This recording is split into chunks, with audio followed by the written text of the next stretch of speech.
Et le FBI déclare ce soir que les auteurs de cette vague d'attentats ont été identifiés, mais pas arrêtés. C'est le FBI qui le déclare. Dans une vingtaine de minutes, nous retrouverons Étienne Lénard pour de nouvelles précisions.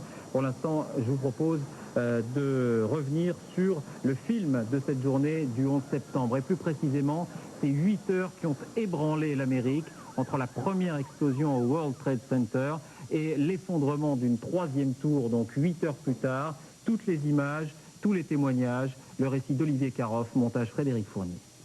Il était 8h56, le matin du 11 septembre 2001, à New York.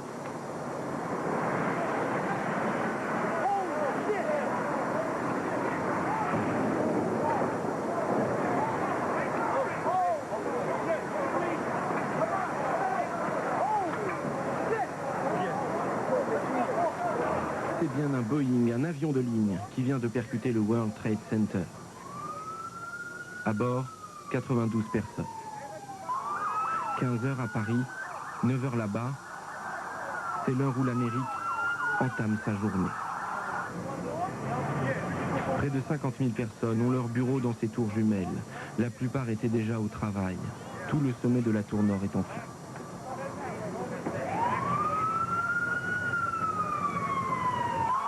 Attentat, accident, dans ces minutes-là, peu importe, il faut secourir, évacuer les victimes, mais le cauchemar commence à peine pour l'Amérique. 9h14, un deuxième Boeing rase les gratte-ciel, folle trajectoire.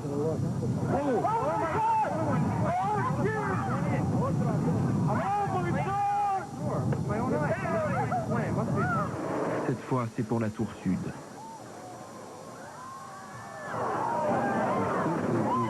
Des dizaines de caméras étaient déjà braquées sur le World Trade Center. There were several angles to witness the tragedy, one more horrifying than the next. Sur ces images, on voit nettement le deuxième Boeing amorcer un virage sur l'aile pour frapper de plein fouet le building. Closely at the right of your screen, as a second jetliner heads for what even to the untrained eye looks like a surgical strike into the South Tower. Scène hallucinante. A terrorist arrow pierces the heart of a city. Elle est retransmise en direct sur CNN, la voix que l'Amérique fait résonner partout sur la planète. «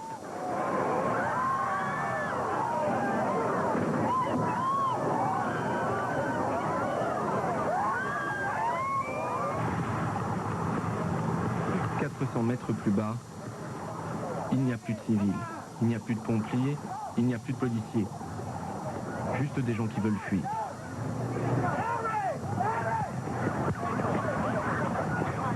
Hey, Poolby, sit down for a second and fix him.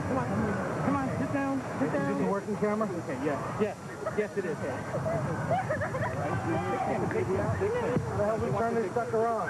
Dans les deux tours, la panique pousse plusieurs prisonniers des flammes à sauter dans le vide. Les terroristes ont prévu de ne laisser qu'une demi-heure de répit aux Américains.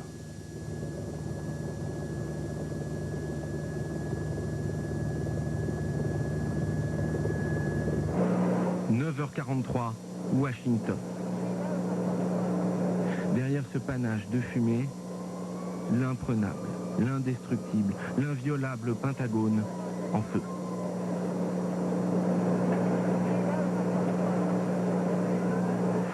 Un troisième Boeing a éventré comme un missile l'aile ouest du sanctuaire de la défense américaine.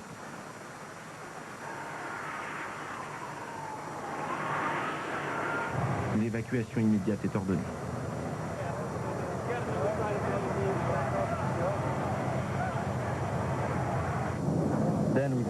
Ce témoin a vu l'avion aller sur la gauche, puis sur la droite, viser le Pentagone.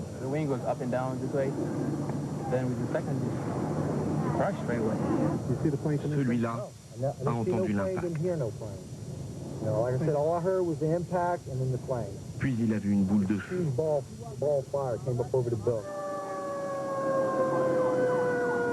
En quelques secondes, des centaines de morts. Personne n'avait imaginé que le temple de la sécurité du pays pouvait être un jour ici.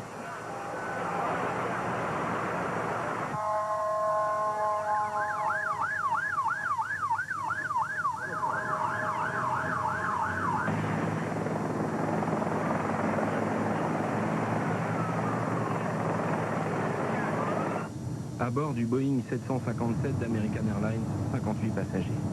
Quelques minutes avant le crash, l'un d'eux avait réussi à téléphoner chez lui depuis l'avion. Sa femme, sa mère, il leur a décrit avec une précision terrifiante chaque phase de l'attentat.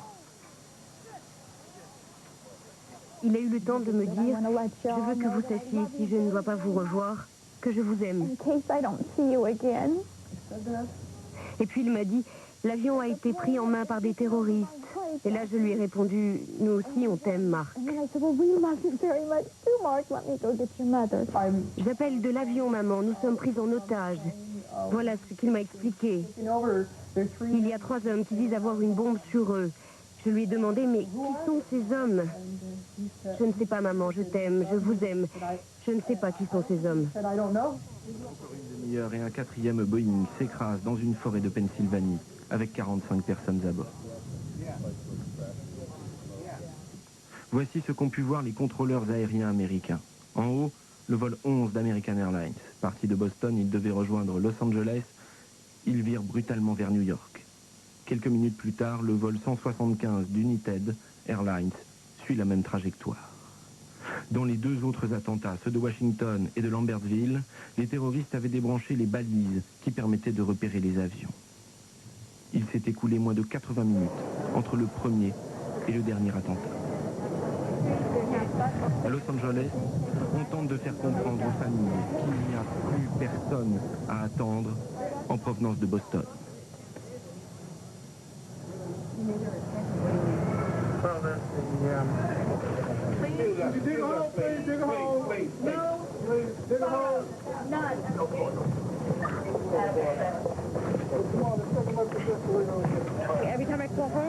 Elle a perdu son père. À chaque fois qu'elle appelle chez elle, tout le monde pleure, dit-elle. Ma sœur pleure, mon frère est en larmes. On est dévasté.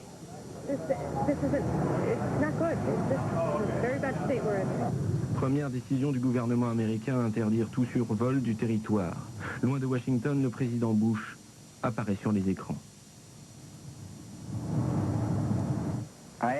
Je demande à tous les Américains de se joindre à moi et dire un grand merci à tous ceux qui sont en train de se battre pour sauver nos citoyens. Et je leur demande aussi de prier pour les victimes et leurs familles. Le sort de notre grande nation est testé, mais ne vous trompez pas. Nous montrerons au monde que nous passerons ce test. Que Dieu vous bénisse. New York, la fumée maudite a désormais envahi tout Manhattan.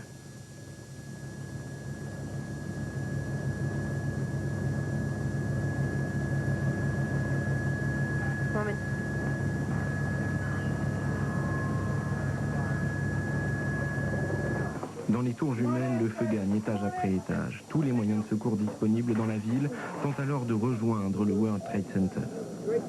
Il faut faire évacuer tout le périmètre. Il est 10h07.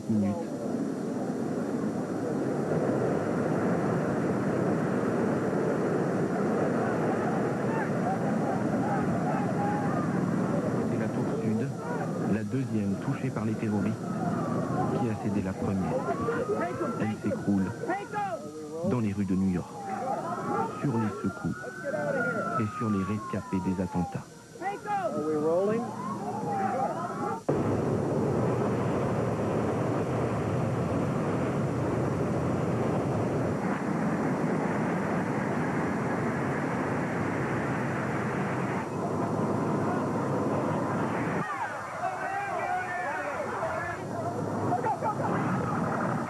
L'enfer s'est refermé juste derrière eux. Tout a explosé là où on se trouvait. Tout était noir et il n'y avait plus de lumière. Seules quelques personnes avaient des briquets. Et puis il y avait tellement de poussière partout. Nous avons entendu une grosse explosion. Tout est soudain devenu très sombre. Il y avait des débris de verre qui tombaient de partout. Les gens étaient blessés. C'était une grosse explosion. Tout était noir. Il y avait un nuage de cendres, comme de la neige. Mais vous le voyez, ce n'est pas de la neige, c'est l'immeuble. C'était un cauchemar terrible. Et il y a encore des sauveteurs pour y retourner. Cette caméra C'est un médecin qui la tient. Il a filmé sa progression dans le chaos, pas à pas. J'espère que je vais vivre. Ça vient vers moi, voilà. J'espère que je vais vivre. Ça vient vers moi, voilà. Je me mets derrière la voiture. C'est incroyable. Ok, je dois aller voir si des gens ont besoin d'aide. Je ne crois pas que je sois l'un d'eux. Ça va, monsieur?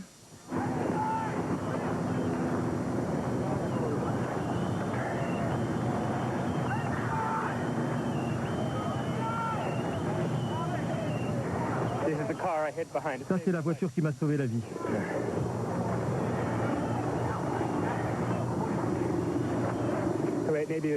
Ou c'est peut-être celle-là.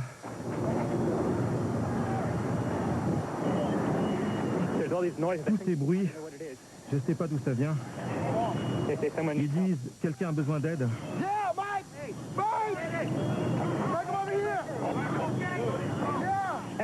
Quelqu'un a besoin d'un médecin? Non, non, j'ai pas d'oxygène.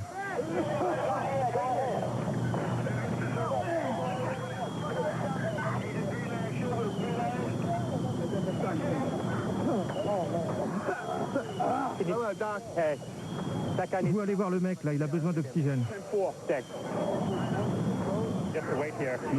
le médecin va se filmer lui-même, comme pour se prouver qu'il est encore en vie.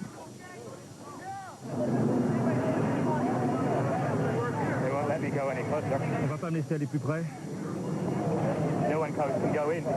J'aimerais sortir les gens de là-dedans. Il y a toujours des explosions.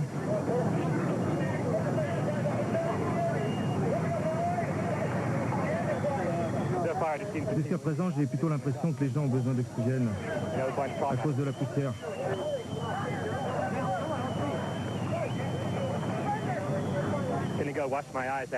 Je dois sortir pour me laver les yeux. Je regarde vers le nord, vers l'autoroute du West Side. Vous y allez, les gars? Je viens avec vous. Vous voyez, il ne faudrait pas aller plus près, hein. Il y a d'autres buildings qui risquent de tomber. Et on ne pourra plus aider personne, alors. Oui. Oui, attendez ici plutôt, hein. Il faudrait plutôt se poser ici, hein. On vient pas d'entendre une autre explosion?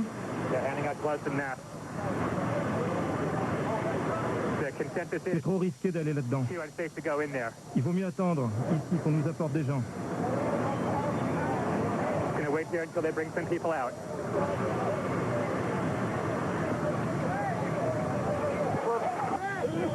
le sait pas encore, mais il vient de sauver ceux qui l'entourent. Et pourquoi est-ce qu'on ne montrait pas ici une unité médicale mobile, ok?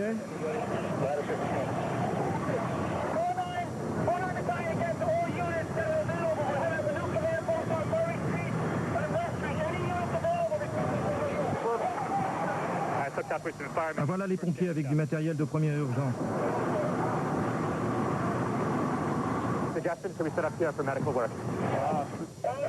20 minutes à peine après la tour sud, la tour nord implose, littéralement.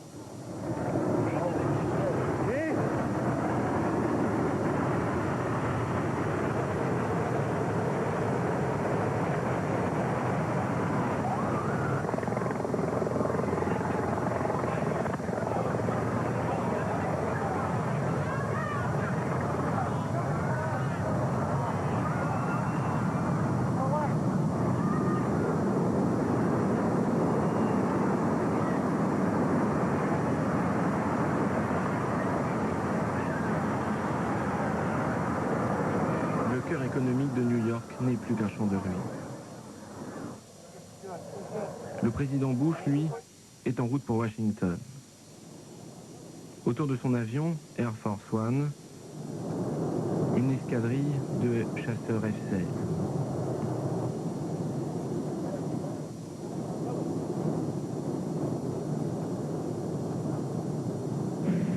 l'homme le plus puissant du monde tient à entrer sans aucune escorte à la Maison-Blanche. Le discours qu'il va tenir est une déclaration de guerre totale au terrorisme. Il fait au peuple américain et aux terroristes une promesse.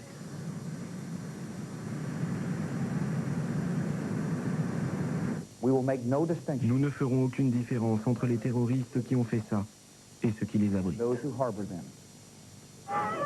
Qui sont-ils? Dans Jérusalem-Est, une partie de la population exulte, comme si les terroristes venaient de leur rang.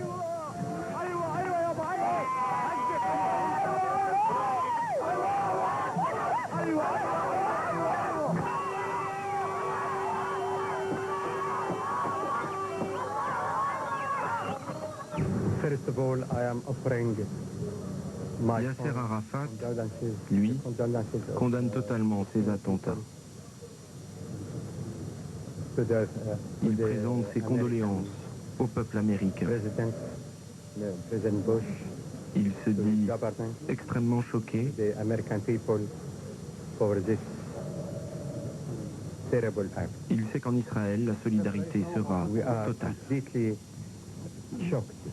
completely shocked, unbelievable. Cela peut arriver n'importe où. Les gens sont sans pitié. Ce sont des tueurs, des traîtres, des menteurs. Ils ne connaissent pas de limites. Nous sommes tous concernés par ce qui touche les Américains. Nous ressentons une profonde douleur. S'il y a quelqu'un qui peut mener la seule tentative pour stopper cette guerre meurtrière, ce sont les États-Unis avec l'aide de nous tous. Nous devons le faire le plus tôt possible, totalement, sans aucune concession. Et nous devons identifier les pays qui se cachent derrière et qui soutiennent ce terrorisme. À New York, l'horreur se prolonge.